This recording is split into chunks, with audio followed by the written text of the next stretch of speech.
Hey, hey, hey! Welcome, guys. Thanks for tuning in to Mike's DVDs and Blu-rays collection. I'm your host, Mike. Let's talk about some movies, shall we? Today, I want to talk about three movies by the director King Hu, who was a director from Hong Kong, and he did some really, really excellent movies. I want to focus on these three. I'm not really sure if they're all kind of like a trilogy. They're kind of related, but not related. I forgot exactly how it's looked at, but these are three seminal movies by the director King Hu. I mean, he's done a lot of good stuff. He's a legendary in the Hong Kong kung fu genre of movies. Genre movies and stuff, and he's really good, and a couple of companies have put out some really good releases from him, Criterion and Eureka. So let's focus on that with the first movie. This is a movie released by Criterion. This was back in, they released it in, is that 2019? 2018? Okay, anyways, it's called Dragon Inn, and it's really good, guys. Dragon Inn, basically, let me read a little bit about it to kind of fill you in. This is a tale, takes place during the Ming Dynasty. It's a movie of intrigue. After having the emperor's minister of defense executed, a power-grabbing eunuch, which is a monk who has, a power-grabbing eunuch sends assassins to trail the victim's children to a remote point on the northern Chinese border. But that bloodthirsty mission is confounded by a mysterious group of fighters who arrive on the scene intent on delivering justice and defending the innocent. This is the first film King Hu made after moving to Taiwan from Hong Kong in search of a more creative freedom.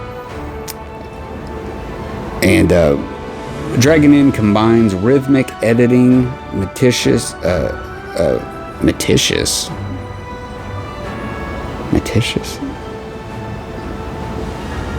Anyways, the choreography is really good. It has gorgeous widescreen compositions with refinement that was new to the wuxia genre at the time. It's a blockbuster success. It breathed new life into a classic formula and established King Hu as one of Chinese cinema's most audacious innovator. King Hu.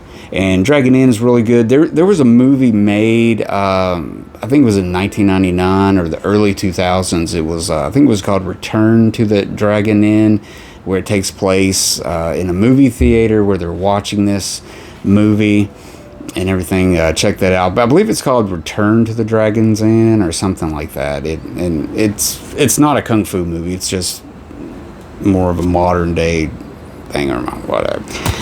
So Dragon Inn, really good. Next up, this is another release from Criterion, released around the same time. This is from 1971. Dragon Inn was from 1967. So let me see something here. Maybe I should do this one first. Okay, this one's okay. So this one, A Touch of Zen. This is a great release from Criterion. Both of those look really good. But both of them don't have English dubs, which, I can take it or leave it, if you don't want to read the subtitles, it's fine. But usually they're really good, the dubs on some of these. So it's subtitled and everything. So A Touch of Zen, 1971. Let me read a little bit about that. Touch of Zen by King Hu depicts the journey of Yang, a fugitive noblewoman in disguise who seeks refuge in a remote and allegedly haunted village. the sanctuary she and her 3 companions find with a shy scholar is shattered when a nefarious swordsman uncovers her identity, pitting the 5 against each other. The blade-wielding opponents at once. This is a wuxia film, the tale of a spiritual quest and a study in human nature. A Touch of Zen is an unparalleled work in Hu's formidable career and an epic of the highest order, characterized by breathtaking action choreography, stunning widescreen landscapes, and innovative editing. I'll get it out. This is from a 4K restoration. It's got a really cool documentary about King Hu from 2012. It's got it's got 3 interviews. One of those is with Tony Rand. I really like him. He's a really, I'll just say it, he's an expert on Asian cinema. He's really cool. There's also an interview with filmmaker Ang Lee on here about his influence on him as a filmmaker. But yeah, it's in Mandarin with English subtitles. And it runs 180 minutes. I didn't realize it was that long of a movie. It doesn't seem that way. But there you go. That was A Touch of Zen. And finally, guys, this is a release from Eureka Masters of Cinema. This is number 214. And it has a slipcover, so I'll show you both of those. This is a movie. This came out in 1973. It's 105 minutes. Directed by King Hu. And this is The Fate of Li Khan. This was actually the first movie I bought that was directed by King Hu. The Fate of Li Khan. It's really cool. It's got this slipcover. It's got 2 different artworks. And man, this is a great movie. I've watched this more than the other 2. Let me just read a little bit about this. This is the final film in King Hu's In trilogies, and the follow-up to his highly acclaimed A Touch of Zen. The Fate of Li Khan once again shows the master filmmaker's impeccable talent in creating drama out of a single setting. An espionage thriller with a unique wuxia twist and shades of Kurosawa's Seven Samurai. The film chronicles a tense showdown between warriors and opposing sides of a civil war in a rural inn. When Li Khan, a dangerous and cunning Mongol official, and his equally deadly sister Li Wan Ku arrive at the Spring Inn to obtain a battle map that reveals the location of the Chinese rebel army. A group of resistance fighters, including an all-female group of ex-convicts, plan to recapture the map, whatever the cost. And this is... it's such a cool movie. I've watched it so many times, it seems like. But as much a precursor to the Hangout movie as it is an action-packed wuxia adventure, The Fate of Li Khan features an action choreography by Sammo Hung. He would go on to be a pretty big actor and director in his own right. And also starts the incredible Angela Lady Whirlwind Mao. The Masters of Cinema series is proud to present King Hu's The Fate of Li Khan on Blu-ray DVD for the first time in the UK from a 2K restoration. And it's really good. A lot of this takes place at the inn and all this different stuff. You get to meet all these different characters that kind of come and go in this restaurant while they're kind of waiting. The waitresses are the group of ex-convicts that was mentioned there.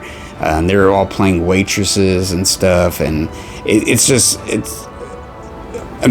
really action-packed, and it's really funny also. It's really good. And this one actually has an English dub, or you can have the subtitles, but watching it with the dub is really cool because the way they do some of the characters is just it's good. It's a good dub, but some of the dubbing is funny based on how the actors acting and look and all that stuff. But really good movie. Like I said, this is the In trilogy that he made, based on stuff around, these In settings and the In.